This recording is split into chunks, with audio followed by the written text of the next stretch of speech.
Welcome back to the Rundown, everyone. I'm your host, Nick Simonson. Great to be with you. We have the perfect walleye chop going today, and we are trolling crankbaits and adding some great fish to our memory books and to our live well.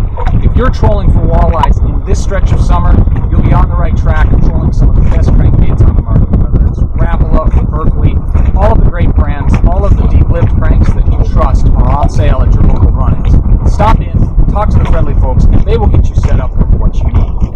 Now, number one, you're going to want a good responsive rod, something that's got a lot of action so you can see that crankbait. When it's diving, you see that tip bounce, you're going to see a lot of action. And you're going to know when you hook up with a fish, or you drag in the weeds, or maybe you snag up, that rod action is going to change. Add to that a line counter reel.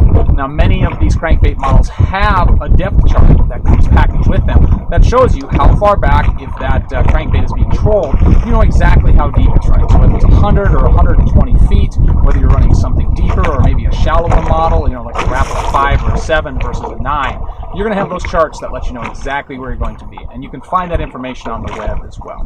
But if you stop in at Runnings, all the great models are there for you to connect with and to load up on this time of year to get ready for August, when these fish are definitely on the feed. Walleyes are after those young of the year bait fish and panfish, and they are gorging in preparation for fall. Now, additionally, you're going to want to tie those crankbaits on either with a speed clip, which makes it very easy to change baits or adjust to the colors as you find one hot pattern that works on your boat, or you're going to want to use a Rapala knot with that open loop, because that lets those cranks do their thing. They wobble in the water. And make sure to check your crankbaits. Run them alongside the boat. Make sure you see that they're not veering off to one side or veering off to the other. From there, you can adjust the little eye and make sure that they get back on track.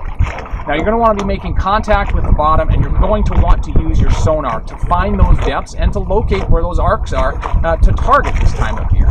By closely monitoring your sonar and maybe even upgrading your sonar, stopping in at Runnings and picking up a new model, you'll be able to get a better eye on what's happening below and where that strike zone is to get your crankbaits down to. Ideally, you want a rubberized net for these fish. You want to make sure that all those hooks are taken well care of, that they're not getting in your hands, that they're not getting snagged up in a nylon mesh. But having that rubberized net helps you release these fish and release that crankbait back out into the water a whole lot easier. So when you're on a hot bite, you're not sitting there untangling those lines. Your friends at Runnings will be there to help you with your crankbait selection, with your rod selection, and with all the gear that you need, whether it's that terminal tackle like the snaps we were talking about, or those bigger items like a net or like a sonar, to get you all set up for this prime stretch of trolling as we enter August and we get into this exciting mode of fish that are really on the feed. So stop in, check it out, and cover all your crankbait needs with your good friends at your local Runnings. For the Rundown, I'm Nick Simonson. Good fishing.